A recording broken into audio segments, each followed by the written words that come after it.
بسم اللہ الرحمن الرحیم۔ السلام علیکم۔ میں آپ کا میزبان سمیع ابراہیم حاضر خدمت ہوں خبروں، تجزیوں اور تبصروں کے ساتھ، اور آپ دیکھ رہے ہیں ہمارا سوشل میڈیا سمیع ابراہیم آفیشیل۔ آج عمران خان صاحب سے فیملی کی ملاقات بھی ہوئی، وکلاء کی ملاقات بھی ہوئی اور پارٹی قائدین کی ملاقات بھی ہوئی۔ خان صاحب نے کیا کہا؟ بہت امپورٹنٹ بات کہی انہوں نے۔ جو ریمیٹنس روکنے کی اپیل ہے اس کو واپس لینے سے انکار کیا خان صاحب نے، اور اس کے ساتھ جو اس وقت سچویشن چل رہی ہے پارٹی قیادت کی، خاص طور پر علی امین گنڈا پور کی، اس کے حوالے سے بھی بڑی انہوں نے زبردست گفتگو کی، جو میں آپ کو اسی ویلاگ میں بتاؤں گا کہ آج بات ہوئی کیا ہے اور کس سے عمران خان نے یہ کہا ہے کہ تم جن کے لیے اپنا کھیل کھیل رہے ہو نا، کھیلتے رہو، لیکن میں اپنے ورکرز کو، اپنے شہداء کو، اپنے زخمیوں کو، اپنی عوام کو نہیں چھوڑوں گا۔ اور یہ جو مذاکرات ہیں یہ ٹرک کی بتی ہے، تم اس کے پیچھے لگے رہو۔ مذاکرات تب شروع ہوں گے جب 26 نومبر کے واقعات کی تحقیقات کے لیے جوڈیشل کمیشن کا اعلان کر دیا جائے گا، پھر جو مذاکرات ہیں پھر اس کے بعد شروع ہوں گے۔ لیکن جو ایک اور ڈیولپنگ سٹوری امریکہ سے آ رہی ہے، وہاں پر اب کیونکہ ٹرمپ ایڈمنسٹریشن کے آنے کے دن نزدیک آ رہے ہیں اور وہ کھل کر بات کر رہے ہیں، جو بائیڈن ایڈمنسٹریشن ہے وہ بھی اپنے ہی کٹ پتلیوں کا، یعنی یہ جو سارے اس وقت پاکستان کے حکمران ہیں، چاہے وہ اسٹیبلشمنٹ میں ہیں، چاہے وہ پولیٹیکل لیڈرشپ میں ہیں، چاہے وہ بیوروکریسی میں ہیں، چاہے وہ جوڈیشری میں ہیں، یہ سارے جو سرو کر رہے تھے امریکہ کو کسی نہ کسی صورت میں، وہ کہتے ہیں نا کہ جب وہ آگ لگتی ہے تو پھر بلی جو ہے وہ اپنے بچوں کو اپنے پاؤں تلے رون دیتی ہے، وہی کہانی ہو گئی ہے۔ یہ خدمتیں کر کر کے مر گئے امریکہ کے لیے، اور کبھی طالبان، کبھی افغانستان، کبھی ادھر ہر طرف وار اکانومی کی باتیں کرتے رہے۔ لیکن اب کیونکہ ٹرمپ ایڈمنسٹریشن آ رہی ہے، امریکہ کے عوام نے وار اکانومی کو، وہاں کی اسٹیبلشمنٹ کو مسترد کر دیا ہے، تو یہاں پہ یہ سب بیچارے جو ہمارے جو قائدین ہیں ان کی حالت بیواؤں جیسی ہو گئی ہے، اور یہ ساری نوجوان بیوائیں ہیں، اس لیے کہ ابھی تو اقتدار میں آئے سال بھی نہیں ہوا تھا تو بیوہ ہو گئے ہیں۔ ادھر سے ابو جان ہار گئے الیکشن بائیڈن، اور اب جو بندہ آیا نیا وہ تو کچھ اور باتیں کر رہا ہے، رچرڈ گرینر، جن کو اپنا بنایا ہے خصوصی امبیسڈر جناب ڈونلڈ ٹرمپ نے، اس نے ایکسکیوز می، جو اسٹیٹ ڈپارٹمنٹ نے ٹویٹ کیا، وہ فوجی عدالتوں کے حوالے سے جو لوگوں کو سزائیں سنائی گئیں اس پر امریکہ نے کہا کہ یہ غلط ہے، یہ فیئر ٹرائل کے تقاضے پورے نہیں کرتا، اور یہ امریکہ کو اس پہ تشویش ہے، اور یہ فوجی عدالتوں سے سزاؤں کا سلسلہ ختم ہونا چاہیے، یہ معاملہ ختم ہونا چاہیے۔ اس پر رچرڈ گرینل نے کیا ٹویٹ کیا؟ اس نے کہا امریکیوں کو، او بھائی یہ بڑا ویک رسپانس ہے، ٹویٹ ہے اس کا، پڑھ لیں آپ۔ اس نے کہا یہ کیا، اور کھل کے بولو، ایک ہی ڈیمانڈ ہے، ریلیز فری عمران خان۔ یہ آج، اور ایک بار آپ کو بات بتا دوں، اگلے 48 گھنٹے میں ایلان مسک کی طرف سے ایک بہت زبردست ٹویٹ آنے والا ہے۔ اچھا، یہ کوئی امریکی پریشر نہیں ہے، ایک بات یاد رکھے، امریکہ اس وقت پہلی دفعہ پچھلے 77-78 سال میں جو پاکستانی عوام کی جو ڈیمانڈ ہے اس کے ساتھ کھڑا ہوا ہے۔ 90% پاکستانی عمران خان کو وزیر اعظم دیکھنا چاہتے ہیں، تحریک انصاف کو انہوں نے ووٹ دیے، لیکن انہوں نے بے ایمانی کر کے اس مینڈیٹ کو چرایا۔ امریکہ نے پاکستانی عوام کی آواز سنی، ان کے ڈپلومیٹس نے بتایا کہ یہاں پر لوگ، عمران خان پاکستانی عوام کی ہڈیوں کے اندر گھس گیا ہے، اس کے بغیر کوئی چیز کامیاب نہیں ہو سکتی، تو وہ پاکستانی عوام کی مدد کے لیے آئے ہیں۔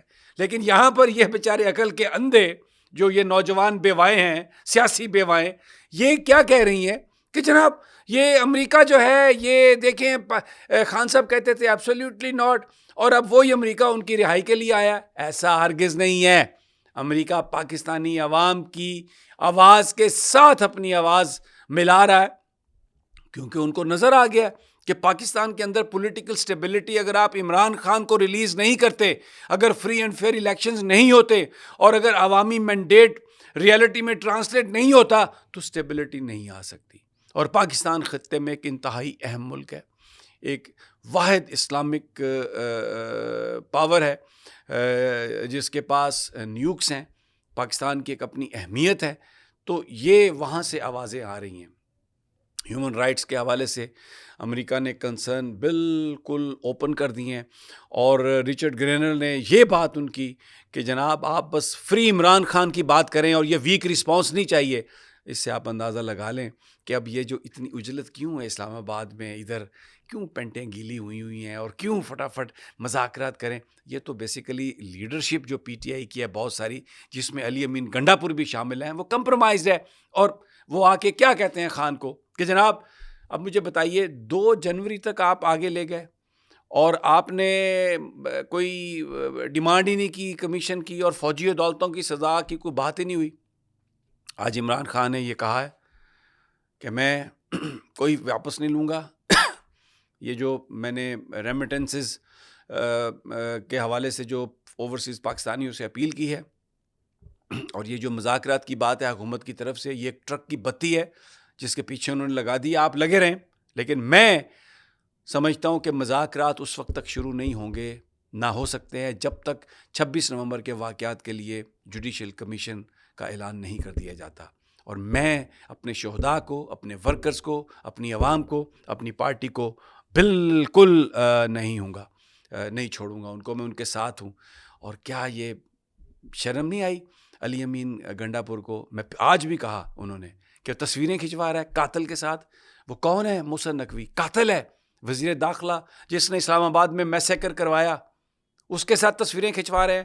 اور خان صاحب نے کہا کہ کہہ دیں آپ علی امین سے کہ آپ جن کے لیے کھیل رہے ہو کھیلتے رہو، مجھے کوئی فرق نہیں پڑے گا۔ اور انہوں نے کہا مجھے یہ بھی پتہ ہے کہ جب آپ یہاں پر آتے ہیں تو کس سے کلیئرنس لے کے آتے ہیں، کس سے بات کر کے آپ آتے ہیں۔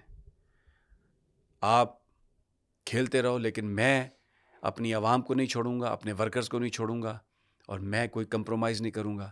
اب میں اور ورکرز اور پاکستان کے عوام ہم ڈائریکٹ آپس میں رابطے میں ہیں، اور ہم مل کر یہ جو ناانصافی ہوئی ہے، جو ظلم ہوا ہے، اس کا ہم بدلہ لیں گے۔ اور کوئی عمران خان سے ڈیل نہیں لے سکتا، کوئی عمران خان کو ٹرک کی بتی پیچھے نہیں لگا سکتا۔ میں اپنے عوام کے ساتھ کھڑا تھا، میں کھڑا ہوں۔ مجھے رات کو نیند نہیں آتی اپنے شہداء کا جب میں سوچتا ہوں، جب میں ان خاندانوں کا سوچتا ہوں، جب میں ان بچوں کا سوچتا ہوں، ان کی چیخیں میرے کانوں میں گونج رہی ہیں۔ کیسے آپ لوگ سو سکتے ہیں؟ کیسے آپ لوگ انہیں بھول سکتے ہیں؟ کیسے آپ تصویریں ان کے ساتھ کھنچوا سکتے ہیں قاتلوں کے ساتھ؟ کیسے آپ ان کے ساتھ مذاکرات کر سکتے ہیں اگر وہ جوڈیشل کمیشن کا اعلان نہیں کرتے کہ گولی کس نے چلائی، گولی کیوں چلائی، کتنے شہید ہوئے، کتنے زخمی ہوئے، اور یہ سب کچھ ہوا کیسے ہوا؟ کوئی میں اپیل واپس نہیں لوں گا اس کی جو ریمیٹنسز کے حوالے سے ہے۔ خان، میں آپ کو بتا رہا ہوں جو مجھے پتہ چلا ہے، اور انتہائی ریلائبل ریسورسز سے پتہ چلا ہے، کسی طرح کا کمپرومائز نہیں ہے یہ۔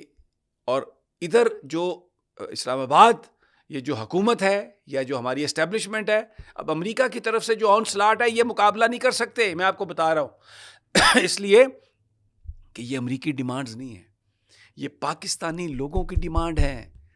یہ پاکستانی عوام کی آواز کو سنا ہے امریکہ نے، پاکستانی ڈائسپورا کی وجہ سے۔ سلام ہے ان ڈاکٹرز کو، سلام ہے ان پاکستانیوں کو جو امریکہ کے اندر، برطانیہ کے اندر پاکستانی عوام کا مقدمہ لے کے نکلے، اور انہوں نے جا کے بتایا اس چیز کا پرواہ کیے بغیر کہ ان کے عزیز و اقارب کے ساتھ کیا ہو رہا ہے۔ اور میں کہتا ہوں کہ یہ جو وہاں پر پاکستانی ڈائسپورا اس وقت ایکٹیو ہوا ہے، اور پولیٹیکلی جتنا زیادہ ایکٹیو ہوا ہے امریکہ میں، اس کی کوئی مثال نہیں ملتی۔ اتنا جو ظلم ہوا ہے پاکستان میں، لوگ کھڑے ہو گئے ہیں، لوگ اٹھ کھڑے ہوئے ہیں، لوگ باہر آ گئے ہیں، اور خان جیل میں بیٹھا ہوا ان کی آوازیں سن رہا ہے۔ حالانکہ ملاقاتوں کی اجازت نہیں ہے، لیکن یہ خان کا وزڈم ہے، یہ اس کا پولیٹیکل ایکیومن ہے، اس کو پاکستانی قوم کا اندازہ ہے۔ وہ ہمیشہ تو رہا ہے پاکستانی قوم کے ساتھ، چاہے وہ کرکٹ کا گراؤنڈ تھا، چاہے وہ شوکت خانم کی فنڈ ریزنگ تھی، چاہے وہ تحریک انصاف کے انقلابی جلسے تھے، عوام کی نبض پہ اس کا ہاتھ ہے۔ اس نے کہا عوام کو نہیں چھوڑ سکتا، انہی کے ساتھ ہوں، میرا مرنا جینا انہی کے ساتھ ہے، اس جیل میں جان دے دوں گا، ڈیل نہیں لوں گا، غلام نہیں ہے، پاکستان کو بدلیں گے۔ اگلی ویڈیو تک اجازت، اللہ نے